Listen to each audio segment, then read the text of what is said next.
ನಮಸ್ತೆ ಫ್ರೆಂಡ್ಸ್, ನಮ್ಮ ಚಾನಲ್ಗೆ ಸಪೋರ್ಟ್ ಮಾಡಿ, ಲೈಕ್ ಮಾಡಿ, ಸಬ್ಸ್ಕ್ರೈಬ್ ಮಾಡ್ಕೊಳ್ರಿ.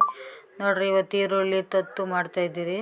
ಚಪಾತಿಗೆಲ್ಲ ಚೆನ್ನಾಗಿರುತ್ತೆ. ನೋಡಿರಿ ಏನೇನು ಬೇಕಂತ: ಈರುಳ್ಳಿ, ಎಣ್ಣೆ, ಜೀರಿಗೆ, ಕೊತ್ತಂಬರಿ, ಬೆಳ್ಳುಳ್ಳಿ, ಮತ್ತು ಹುಣಸೆಹಣ್ಣು, ಅರಿಶಿನ, ಒಂದು ನಿಂಬೆಹಣ್ಣು ಗಾತ್ರ ಅಷ್ಟು ಹುಣಸೆಹಣ್ಣು, ಖಾರದ ಪುಡಿ, ಕಡಲೆಬೇಳೆ, ಒಣಮೆಣ್ಸಿನ್ಕಾಯಿ ಮತ್ತು ಸಾಸಿವೆ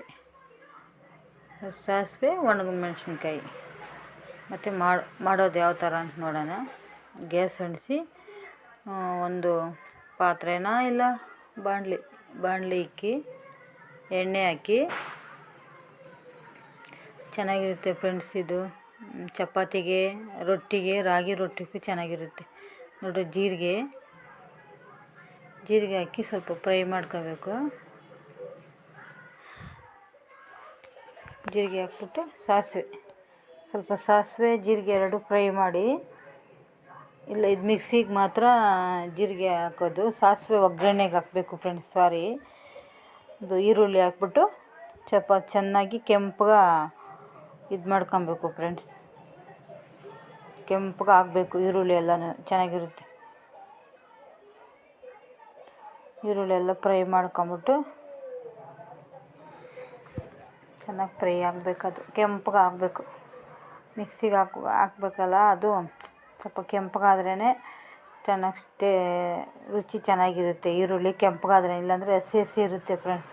ಅದು ಹಸಿ ಸ್ಮೆಲ್ಲೆಲ್ಲ ಹೋಗ್ಬೇಕು.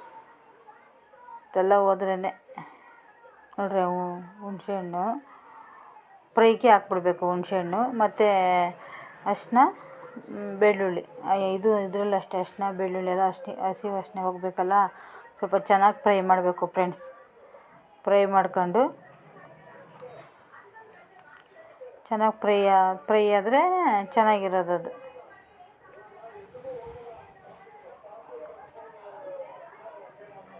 ಫ್ರೈ ಆದಮೇಲೆ ನೋಡಿ, ಇವಾಗ ಆಗಿದೆ ಸ್ವಲ್ಪ ಫ್ರೈ. ಖಾರದ ಪುಡಿ ಹಾಕಿ ನಮ್ಗೆ ಎಷ್ಟು ಬೇಕೋ ಅಷ್ಟು ನೋಡ್ಕೋಬೇಕು. ನಾವು ಎಷ್ಟು ಇದು ಬೇಕು. ಸ್ವಲ್ಪ ಉಪ್ಪು ಹಾಕಬೇಕು. ಈ ಖಾರ ತಿನ್ನೋರು ಜಾಸ್ತಿ ಹಾಕ್ತಾರೆ, ನಾವು ಖಾರ ಕಮ್ಮಿ ತಿನ್ನೋರು ಕಮ್ಮಿ ಹಾಕ್ತಾರೆ. ಒಣಮೆಣ್ಸಿನ್ಕಾಯಿ ಹಾಕ್ಬೋದು, ಹಸಿಮೆಣ್ಸಿನ್ಕಾಯಿ ಹಾಕ್ಬೋದು. 1-2 ದಿನ ಸ್ಟೋರ್ ಮಾಡಿ ಇಕ್ಕೊಂಬೋದು ಫ್ರೆಂಡ್ಸ್ ಫ್ರಿಜ್ಜಲ್ಲಿ. ನೋಡಿರಿ, ಕೊತ್ತಂಬರಿ ಹಾಕಿ ಫ್ರೈ ಮಾಡ್ಕೊಬೇಕು ಫ್ರೆಂಡ್ಸ್. ಇದನ್ನ ಚೆನ್ನಾಗಿ ಫ್ರೈ ಮಾಡ್ಕೊಂಡು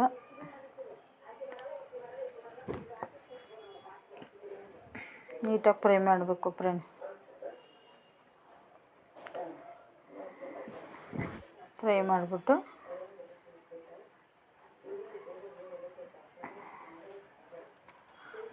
ಫ್ರೈ ಆದಮೇಲೆ ನೋಡಿ ಫ್ರೆಂಡ್ಸ್, ಚೆನ್ನಾಗಿ ಫ್ರೈ ಆಗೈತೆ. ಫ್ರೈ ಆದಮೇಲೆ ಒಂದು ಮಿಕ್ಸಿಗೆ ಹಾಕ್ಕೋಬೇಕು. ಆರಿದ್ಮೇಲೆ ಸ್ವಲ್ಪ ಹೊತ್ತು ಆರಬೇಕು. ಆರಿದ್ದಾದ್ಮೇಲೆ ಮಿಕ್ಸಿಗೆ ಹಾಕಿ ರುಬ್ಬಿಟ್ಟು ತಿರ್ಗಾ ಮತ್ತೆ ಒಗ್ಗರಣೆ ಮಾಡಬೇಕಲ್ಲ, ಅದಕ್ಕೆ ಎಲ್ಲನೂ ಮಿಕ್ಸಿಗೆ ಹಾಕ್ಕೊಂಬಿಡೋಣ ಅಂತ ಮಿಕ್ಸಿಗೆ ಹಾಕಂತ ಇದ್ದೀರಿ ಫ್ರೆಂಡ್ಸ್. ಸ್ವಲ್ಪ ನೀರು ನಮ್ಗೆ ಎಷ್ಟು ಬೇಕೋ, ಎದ್ದಕ್ಕೆ ಬೇಕೋ ಎದ್ದಕ್ಕೆ ಹಾಕ್ಕೊಂಡು ಮಿಕ್ಸಿಗೆ ಹಾಕ್ಕೊಬೇಕು. ನೋಡಿರಿ, ಮಿಕ್ಸಿಗೆ ಹಾಕ್ಕೊಂತ ಇದ್ದೀರಿ. ಮಿಕ್ಸಿಗೆ ಹಾಕ್ಕೊಂಡು ನೋಡಿರಿ, ನುಣ್ಣಗೆ ಎದ್ದಕ್ಕೆ ಬೇಕೋ ಎದ್ದಕ್ಕೆ ರುಬ್ಕೊಬೋದು. ನಮ್ಗೆ ಯಾವ್ದು ನೋಡಿರಿ, ನುಣ್ಣಗೆ ರುಬ್ಕೊಂಡಿದ್ದೀರಿ. ರುಬ್ಕೊಂಡು ತಿರ್ಗಾ ಗ್ಯಾಸ್ ಮೇಲೆ ಬಾಣಲಿ ಇಟ್ಕೊಂಡು, ನೋಡಿ ಅದೇ ಬಾಣಲಿನೇ ಇಟ್ಕೊಂಡಿದ್ದೀರಿ. ಸ್ವಲ್ಪ ಆಯಿಲು, ಎಣ್ಣೆ ನಮ್ಗೆ ಎಷ್ಟು ಬೇಕೋ ಅಷ್ಟು ಎಣ್ಣೆ ಹಾಕ್ಕೊಂಡು 1 ಸ್ಪೂನ್ ಹಾಕ್ಕೊಂಡ್ರೆ ಸಾಕು ಫ್ರೆಂಡ್ಸ್. ಕಡಲೆಬೇಳೆ ಹಾಕ್ಕೊಂಡು ಚೆನ್ನಾಗಿ ಫ್ರೈ ಮಾಡ್ಕೋಬೇಕು. ಫ್ರೈ ಮಾಡ್ಕೊಂಡಿದ್ದಾದ್ಮೇಲೆ ಸ್ವಲ್ಪ ಚೆನ್ನಾಗಿ ಕೆಂಪಗೆ ಆಗಬೇಕು. ಕಡಲೆಬೇಳೆ ಎಲ್ಲ ಫ್ರೆಂಡ್ಸ್ ಕೆಂಪಗೆ ಆಗಬೇಕು. ಮತ್ತು ಜೀರಿಗೆ ಎಲ್ಲ ಸಾಸಿವೆನೂ ಮತ್ತು ಒಣಮೆಣ್ಸಿನ್ಕಾಯಿ ಫ್ರೆಂಡ್ಸ್ ಎರಡು ಹಾಕ್ಕೊಂಡು ಫ್ರೈ ಮಾಡ್ಕೋಬೇಕು. ಫ್ರೈ ಮಾಡ್ಕೊಂಡು ಕೆಂಪಗೆ ಫ್ರೈ ಮಾಡ್ಕೊಬೇಕು ಫ್ರೆಂಡ್ಸ್. ಅದು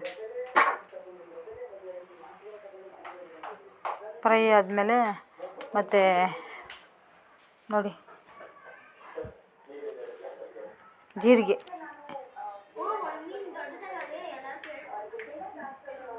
ಹಾಕ್ಕೊಂಡು ಜೀರಿಗೆ ಎಲ್ಲ ಅದು ನಾವು ಮಸಾಲೆ ರುಬ್ಬಿರ್ತೀರಲ್ಲ ಫ್ರೆಂಡ್ಸ್, ಅದು ಹಾಕ್ಕೋಬೇಕು. ಅದು ಹಾಕ್ಕೊಂಬಿಟ್ಟು ಹಸಿ ವಾಸನೆ ಅಂದರೆ ಆವಾಗೂ ಫ್ರೈ ಮಾಡಿದ್ದೀರಿ, ಇವಾಗ ಒಂದು ಸ್ವಲ್ಪ ಫ್ರೈ ಮಾಡ್ಕೋಬೇಕು, ಒಗ್ಗರಣೆ ಮಾಡ್ಕೋಬೇಕಲ್ಲ, ಅದಕ್ಕೆ ಸ್ವಲ್ಪ ಗಟ್ಟಿಗೆ. ಇವಾಗ ನೀರು ಹಾಕ್ಕೋಬೋದು, ನಾವು ನೋಡ್ಕೋಬೇಕು ನೀರು ಹಾಕ್ಕೊಳ್ಳೋದ ಬೇಡ. ಚಪಾತಿಗೂ ಚೆನ್ನಾಗಿರ್ತೈತೆ, ಮುದ್ದೆಗೂ ಚೆನ್ನಾಗಿರ್ತೈತೆ, ರಾಗಿ ರೊಟ್ಟಿ, ಅಕ್ಕಿ ರೊಟ್ಟಿಗೆ ಎಲ್ಲ ಚೆನ್ನಾಗಿರುತ್ತೆ ಫ್ರೆಂಡ್ಸ್. ಫ್ರಿಜ್ಜಲ್ಲಿ ಎರಡು ದಿನ ಸ್ಟೋರ್ ಮಾಡಿ ಇಕ್ಕೋಬೋದು. ನೋಡಿ ಫ್ರೆಂಡ್ಸ್, ಈರುಳ್ಳಿ ತತ್ತು. ಮತ್ತೆ ಇನ್ನೊಂದು ವೀಡಿಯೋಲಿ ಸಿಗೋಣ ಫ್ರೆಂಡ್ಸ್. Bye friends.